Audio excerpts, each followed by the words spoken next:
네, 안녕하세요. 네, 한다맨입니다. 자, 오늘은 CSS에 대해서 배우겠습니다. 전에 배웠던 이제 HTML 태그는 하이퍼텍스트를 문서를 만들기 위한 어떤 언어잖아요. 그죠? 그게 이제 뼈대라고 보시면 되고, 이 스타일 시트 같은 경우는 이제 그 뼈대의 문서에 스타일을 주는, 좀 더 아름답게, 이쁘게 만드는 그런 역할을 하고, 자바스크립트는 이제 그 언어를 말하는 거예요. 그래서 거기 이제 극적인 동작을 수행하는 그런 것들을 자바스크립트라고 합니다.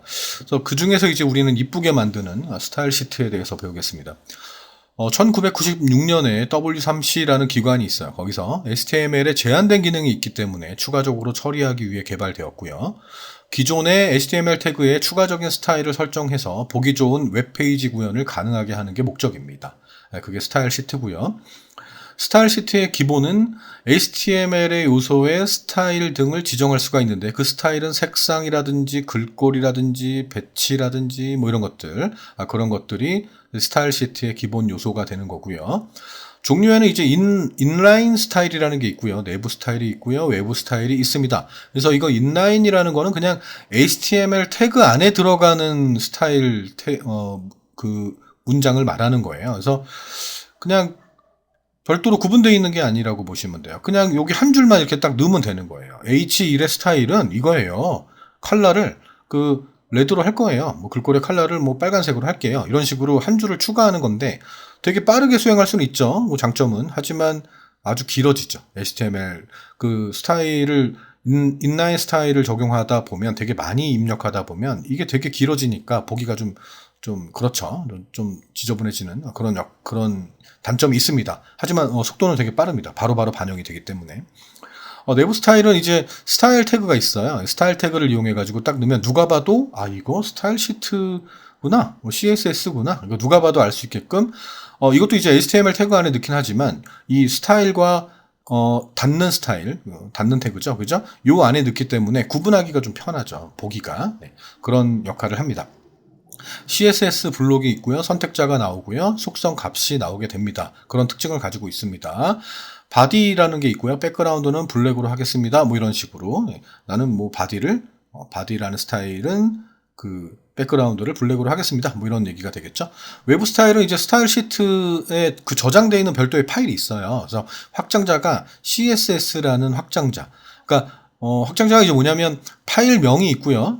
점 한 다음에 확장자가 있게 돼 있거든요. 그러니까 여러분들 음악을 다운받으면 그 음악이 뭐 사랑이라는 어떤 파일 이름이고, 점 한 다음에 생략이 돼 있죠. 보통 mp3 뭐 이런 식으로 mp3 파일을 다운받았네요. 뭐 이런 식으로 하잖아요. 그죠? mp4 뭐 영화를 다운받았어요. 그럼 영화 제목이 나오고 이렇게 나오는데, 보통 이 확장자는 생략이 되잖아요. 근데 요게 이제 파일명이고 확장자로 구분이 돼 있는데, 이 스타일 시트는 별도의 스타일 파일이 있다라는 거예요. 걔를 나는 내가 지금 하고 있는 하이퍼텍스트 문서에 적용할 거예요. 라는 겁니다. 그래서 이런 식으로 태그를 써줄 수가 있다라는 거죠. 이렇게 태그를 쓰게 되면 자동적으로 여기에 반영이 돼 버리는 거예요. 그러니까 관리가 되게 편하죠. 우리 마치 그 C 언어를 보면은 부함수나 이런 거 사용자 정의 함수 있잖아요. 뭐 그런 것처럼 외부를 불러가지고 메인으로 가져오게 하는 뭐 그런 식의 스타일을 이제 외부 스타일이라고 합니다.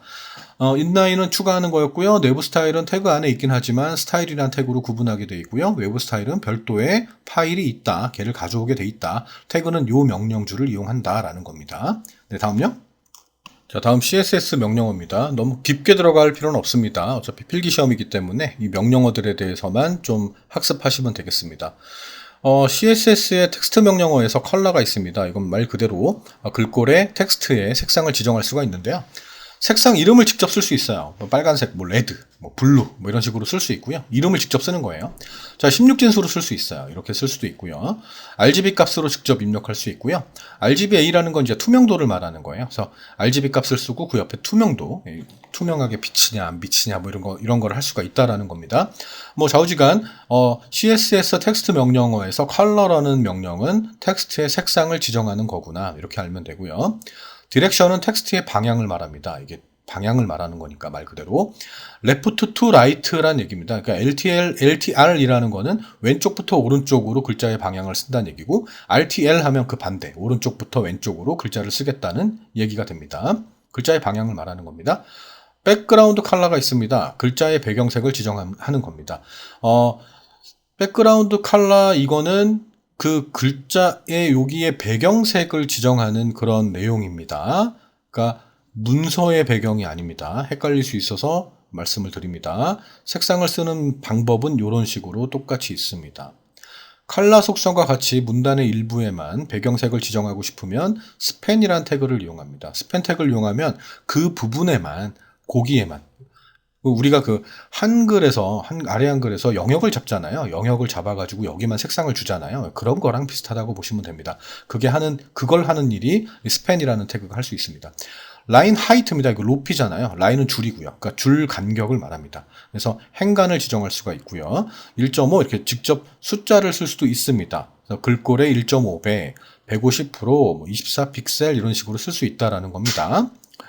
그냥 이렇게 쓸 수 있다. 이 정도만 알면 될 것 같고요. 라인 하이트가 뭔지 이걸 알면 됩니다. 레터 스페이싱이라고 되어 있습니다. 얘는 간격을 말합니다. 간격, 자간. 그래서 글자 사이의 간격을 말하는 건데요. 음수를 주게 되면 좁아지게 되는 거예요. 좁아지고 양수를 쓰게 되면 넓어지게 되는 거예요. 그러니까 글자와 글자 사이의 요 간격을 말하는 거예요. 정 이렇게 하면 되게 많이 쓴 거죠. 그죠? 양수로. 많이 붙어 있어. 막 붙어 있어. 그럼 음수로 쓴 거잖아요. 그죠?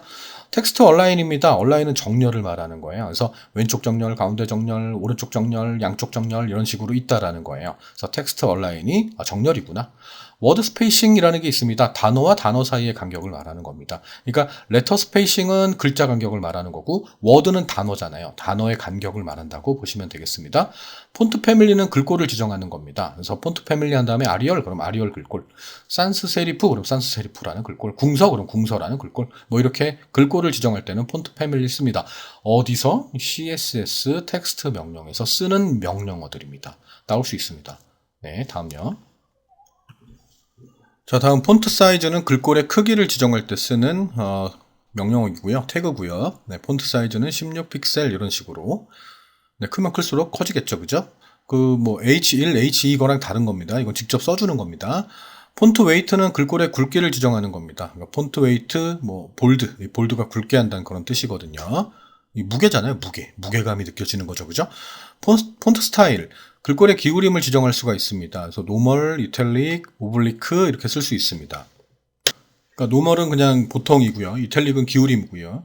오블리크도 기울임입니다. 그래서 이거는 이제 글꼴에서 기울임 글꼴을 지원해주는 게 있고요. 지원 안 하는 게 있는데 이탈릭은 지원해주는 경우에는 이탈릭을 이용할 수 있고요. 만약 그 글꼴 자체가 지원이 안 된다 그러면 이용할 수 없거든요. 근데 오블리크는 무조건 기울임 표시가 됩니다. 네, 뭐 그런 겁니다.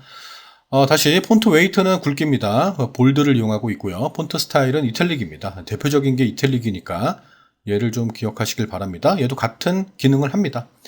자, CSS 배경 명령입니다. 여기도 백그라운드 컬러가 있습니다. 얘가 이 태그 명령이 P라는 이 문단에 관련된 거에 있다거나 그러면 H 이런 태그에 있다면 글꼴 배경이 되는 거고요.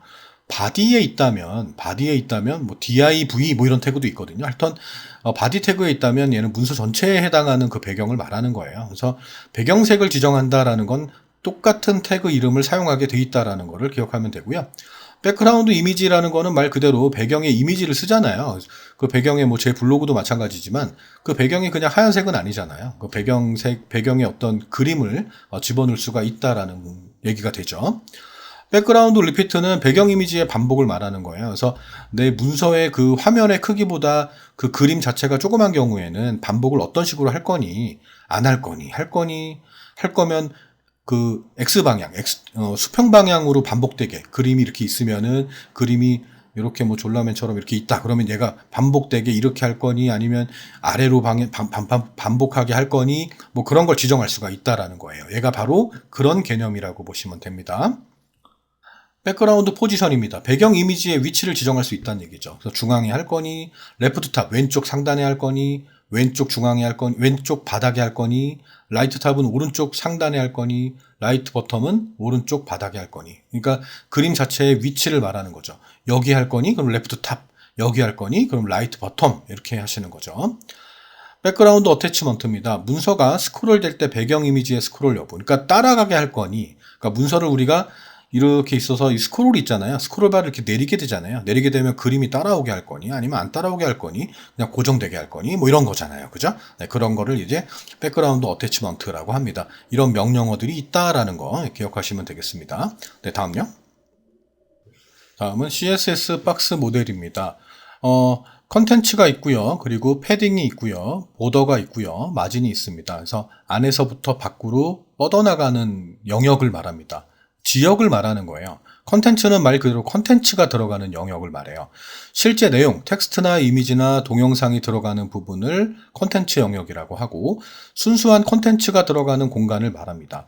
패딩이라는 거는 컨텐츠가 있고 테두리가 있어요. 테두리가 보더라고 하거든요. 보더가 경계벽 뭐 이런 걸 말하는데 그 사이의 공간을 말합니다. 배경색과 배경 이미지가 패딩 영역까지 채워지게 됩니다. 그러니까 컨텐츠 영역이 있고 배경색이라든지 배경 이미지가 패딩 영역까지 채워지게 되는 거고 그리고 보더는 말 그대로 경계선이기 때문에 그냥 그 선을 말하는 거예요. 컨텐츠와 패딩을 둘러싼 테두리를 말하는 겁니다. 그래서 예를 들면 보더가 2픽셀짜리의 솔리드 블랙 그러니까 검은색 선으로 돼 있는 2픽셀 두께의 선을 그려주세요. 그럼 이렇게 선이 이렇게 그려진다라는 거죠.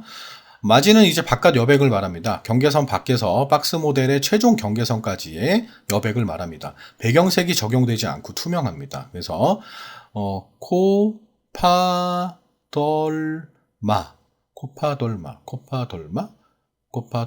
컨텐츠 패딩 보덜마 코파덜마 뭐 이렇게 외우면 되겠죠. 그죠? 그러니까 순서 정도를 좀 기억하면 되고요. 그리고 여기에 대한 설명이 나오면 이거 컨텐츠야. 이거 패딩이야. 이거 테두리 보도야.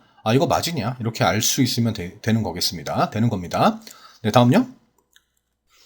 자, 다음 CSS 선택자입니다. 선택자는 자주 나오는 편이었습니다. 그러니까 얘네들이 일단 정보 처리 뭐 산업기사나 이런 기사 뭐 어차피 범위가 동일하기 때문에 거기에 어떤 문제들이 출제가 됐는지 저도 분석을 할 거 아니에요. 그래서 분석을 해보면 범용 선택자, 뭐 아이디 선택자 이런 식으로 물어보는 문제가 출제가 되는 경우가 있습니다. 그래서 이 범용 선택자는 이 별 기호를 쓰게 돼 있는 거고요. HTML 페이지의 모든 태그에 지정한 속성의 값이 적용이 된다는 얘기입니다. 그래서 형식은 이런 식으로 쓰게 되는 거고요. 이 별표를 쓰게 되고 컬러 오렌지 하게 되면 모든 HTML 페이지에 있는 모든 태그에 있는 글꼴들을 전부 다 오렌지로 하라는 그런 얘기가 됩니다. 아이디 선택자는 클래스가 아니지 아이디명이 따로 있어요. 그래서 뭔가 작성하면서 뭐 아이디는 아이디 이름을 써준단 말이에요. 아이디 이름이 뭐 AA야 이런 식으로 하면서 뭔가를 이제 막 작성을 한단 말이에요. 그러면 여기다 이제 CSS에다가 샵이라는 기호를 써주고 그 아이디명을 써주는 거죠. 아이디명을 써준 다음에 하면 이 태그에 들어가는 이 AA라는 아이디를 가진 그 어떤 컨텐츠들이 있을 거 아니에요. 그죠? 그 글자들이 있을 거 아니에요. 걔네들의 서식을 내가 바꾸겠다라는 뜻이에요. 아이디가 AA다. 그러면 아이디는 샵입니다. 샵이 아이디입니다. 샵이 아이디예요. 자, 클래스도 같은 용도예요. 거의 비슷해요. 그러니까 클래스로 선언을 해요. 클래스 한 다음에 이 클래스 이름은 뭐 타이틀이야, TITL이야 라고 선언을 해놓고 뭘 작성을 한다고. HTML 태그에다가. 그러면 우리가 이 타이틀이라는 클래스명을 가진 모든 태그에는 모든 그 문장들한테는 어떤 서식을 줄 건데 그럴 때 클래스명을 점으로 구분한다는 거예요. 점 한 다음에 이제 클래스명을 써준다는 거예요. TITLE 한 다음에 얘네들은 백그라운드 컬러를 블랙으로 할래? 뭐 이런 식으로. 지금 얘가 지금 그렇게 나온 겁니다. 자, 다시 모두 하려면 별표고요. 아이디는 샵이고요. 아이디 샵. 네. 클래스는 점이에요. 점 클래스. 클래스 점. 아이디 샵. 점 클래스. 네. 명시적, 이거 명시는 딱 지정해 주는 거야. 야, 바로 너야. 너는 이걸로 바꿔야 돼. 다른 사람 다 괜찮은데 너만. 이런 거예요. 그러니까 지정한 태그에 대해서만 속성의 값이 적용된다는 뜻이에요. 그래서 당연히 태그 이름이 나와야지. 그래서 H1 태그에 대해서는 글꼴을 전부 다 빨간색으로 해줘. 뭐 이런 뜻이 되는 겁니다. 다시 아이디샵, 점 클래스, 범용은 당연히 알잖아. 별표는 모든 걸 대신하니까요. 됐습니까? 반응 선택자라는 거 있습니다. 이건 뭐 별건 아니고요. 사용자 반응으로 생성되는 특정한 상태를 선택하는 선택자를 말합니다. 그래서 A링크라는 거는 한 번도 방문하지 않는 링크를 말합니다. 그러니까 링크가 걸려 있다는 얘기죠. 그러니까 하이퍼링크가 여기가 이렇게 돼가지고 여기 뭐 이런 경우 있잖아요. 어디 들어가면 이렇게 밑줄 쫙 거져 있는 경우 있죠. 밑줄 거져 있고 파란색으로 글자가 되어 있는 경우가 있어요. 근데 제가 얘를 탁 누르는 순간 걔는 visited, 방문해봤던 링크란 뜻이에요. 그래서 보라색 계통으로 색이 변경되는 걸 본 적 있을 거예요. 파워포인트에서도 해본 적이 있을 것 같아요. 자, H 오버라는 게 있습니다. 해당 요소에 마우스를 올린 상태. 마우스를 내가 여기다 올리는 경우에 어떻게 되는지의 선택자를 말하는 거예요. 그리고 얘는 마우스를 클릭했을 때, 그러니까 땅 클릭하고 떼는 게 아니고 클릭할 때 어떤 이벤트, 클릭할 때 노란색이 되게 한다거나 뭐 그런 걸 말하는 겁니다. 그래서 다시 링크는 링크가 돼 있어요. 링크가 돼 있는데 한 번도 클릭을 안 해봤던 거예요. 그게 A.A 땡땡 링크고 방문해봤다. ED가 이제 과거형이잖아요. 일단 링크를 한번 눌러봤었네. 비지티드 했었네. 그런 경우에 비지티드가 되는 거고요. 오버 올렸을 때 오버. 그 여기에다 올렸을 때 위에다 올렸을 때 H 오버가 되는 거고요. 액티브는 누르고 있는 상태에서 누르고 있을 때 어떻게 되는지 그걸 보여주는 겁니다. 네, 됐습니다. 뭐 여기까지 하시면 될 것 같고요. CSS가 어떤 건지 그리고 CSS의 어떤 명령어들 그런 것들 좀 받으시면 될 것 같고요. 코파덜마 이것도 좀 받으시고요. 그리고 선택자가 있는데 범용일 때는 뭐 별표구 id샵 점클래스 이렇게 좀 기억하면 틀리지 않을 것 같습니다. 네, 여기까지 할게요. 네, 수고하셨습니다.